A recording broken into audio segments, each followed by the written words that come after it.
a good day, everybody. John Henderson Pierre, the Beverage Ramble, back again with you. Another Beverage Ramble edition. Today we're looking at Pabst Blue Ribbon 8% strong seltzer.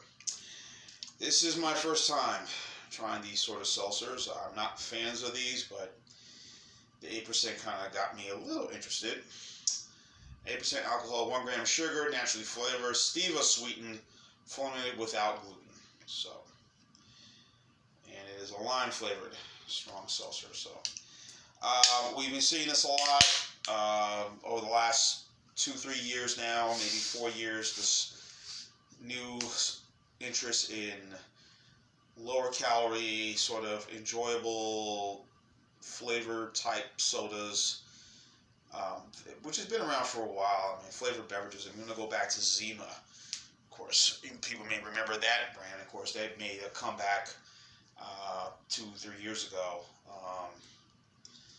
I tried it. I wasn't, too enamored with it. Of course, it was very popular back in the day, in the late 80s, early 90s. Had advertising of that thing, but. So here it is, a hard seltzer, spiked seltzer. I did a spiked seltzer drink. We've been seeing these things for a while now. Again, people looking very health conscious, very particularly about what they're putting in their bodies, what they're consuming, what they're drinking, which all makes sense. And Pabst, of course, is gotten into this. Now we want to have a good time, but we also want to be healthy about it. We want to be smart about that good time. So you've seen this, and of course, this is the hard seltzers. You've seen the White Crawl, which is one of the new things that's been out. That's a very popular brand. Some of the breweries have been seeing this. Natural Light just came out with a hard seltzer. Bud Light is, excuse me, I'm going to take that back. AB InBev have gotten into it, seeing what's the newest trend. Of course, with Natural Light, their hard seltzer. Same with Bud Light, doing a hard seltzer. So now here we are with this one. Immediately, you get the lime scent already.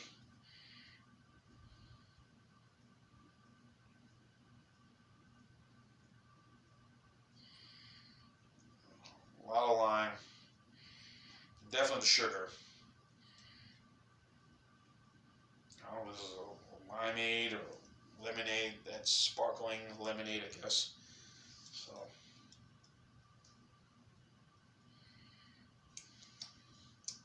Here we go.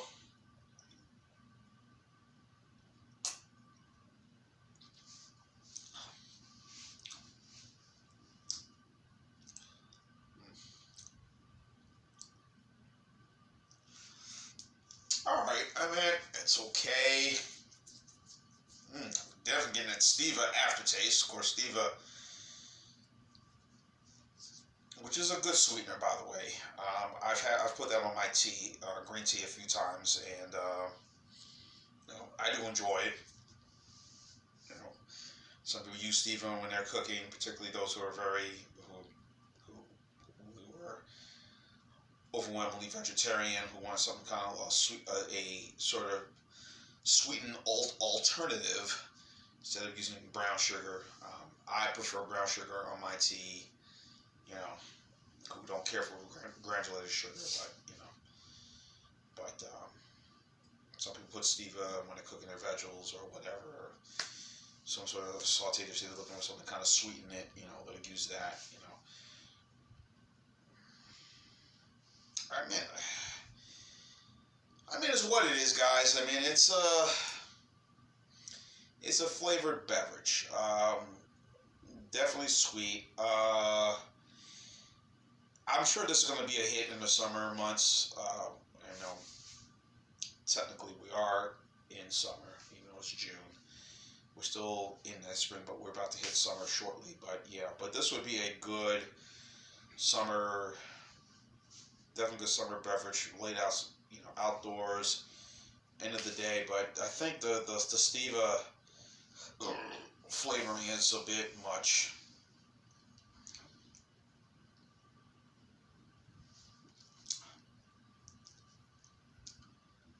Now, if this was, I've had this in the refrigerator for a couple of days. I mean, if this was,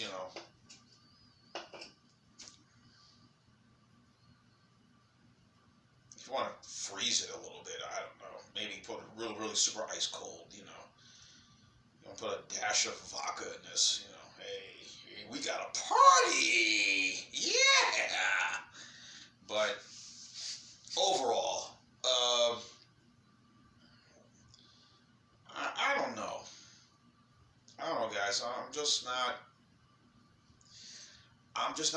embraced it. Again, whatever your preference and your style, what you like, what you enjoy, have at it. But like I said, if something's summery, I'm drinking something else. The non-alcoholic version, not for those that are non-alcoholic, maybe lemonade or something, bottled water. I don't know. Some thirst quenching. This possibly it, but I'm not getting the 8%. I'm not feeling that 8%, flavor, which for a strong beer that's around 8%. I'm not getting that at all. None whatsoever. It's kind of like I said. If it was in the refrigerator real cold, I think it's as cold, super cold you make it, it's enjoyable. But I mean, it's crushable for an 8% beverage.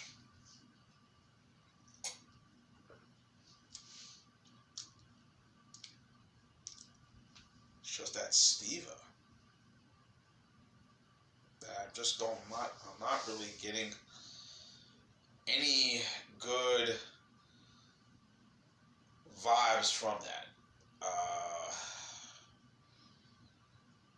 None at all.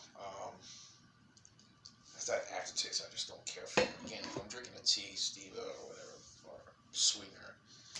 But Pabst, of course, as we all know, has of course legendary PBR. They've been really pushing hard on this, going full charge on this craft movement. You've seen this. Of course, the PBR Extra, the PBR low calorie beer, the PBR hard coffee, which I did a review of, which I really liked. So they've had some hits, some good things, come their way. I know there was a year or so ago, there was a story, probably y'all remember, they were accused Miller of trying to buy them out, wanting them to fail so Miller could come in and save them and buy them out. But so far that hasn't happened yet. They're still independent owned. Of course, their headquarters is in Los Angeles, but also they're coming back to Milwaukee if they haven't already. So with their breweries, so all business is going to be at, I guess, 2 locations: the LA office as well as the offices in Milwaukee. Of course, the legendary PBR, one of the American classic lagers, doesn't get any classic than PBR. Of course, the logo, everybody knows when you see that logo what it is. And a very enjoyable brew, an enjoyable beverage. And of course, the company has also acquired a lot of other breweries. They've acquired some breweries from the Schlitz, all the Schlitz line of beers, some of the Stroh's line of beers. We all know what they are. From Schlitz, the malt liquor line, of course, National G. Holland Brewery, of course, the people behind Colt 45, and all of their beers, high gravity, double malt, and whatnot. Schlitz, of course, Schmidt, Stroh's, Ballantine, the Ballantine line of beers. Of course, that's someone from Jersey definitely knows about Ballantine Ale. Never had their IPA or their Burton Ale. Would love to get my hands on it one day, but those are pretty much what they've done. They did the Old Tanker Ale, which came out 3.5 years ago, the Old Tanker Ale. I thought it was a really, really enjoyable beer, but for reasons they just stopped making it, and I just don't know why. I thought that was just a fabulous ale, but here today, woof, gone, the magician, Gallagher, Merlin the magician. I'm here and I'm not here. but I'm here now. Hey, magic. Okay. Sorry, I'm being a little silly right now. Long day. Look, I'm going to be reasonable favorable to this. For what it is.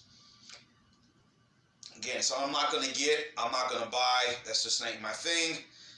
But for this, for the style, again, not my style, I would say a B. Again, if you're looking for something that's going to be hit right around the peak of summer, it's humid, it's hot, something last minute, you really want to drink and just slosh down quickly, this will be that beer. And again, I don't get that 8% real instantly when I'm drinking this.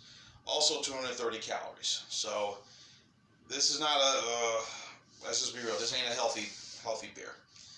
So I don't know what PBR is doing with this, who they're targeting, if they're targeting the malt liquor crowd, or I don't know, whatever. But yeah, so that's gonna be my score right now. Go B. Again, it's hard for me to grade these sort of things. I don't know how the hell do you grade them? Someone can tell me, but B. But again, if I'm regular Joe Schmo, I would say, oh, interesting. And I keep walking down the beer refrigerator for something else. I'm just being real as I can be. So, B score for the PBR, 8% stronger seltzer. That'll be an 8.1 or 2, I guess. I don't know. John Anderson Pierre, the Beverage Ramble. Keep on watching, always cheers. Live, laugh, and love. Hard or strong seltzer PBR. Strong. No, it's not strong at all.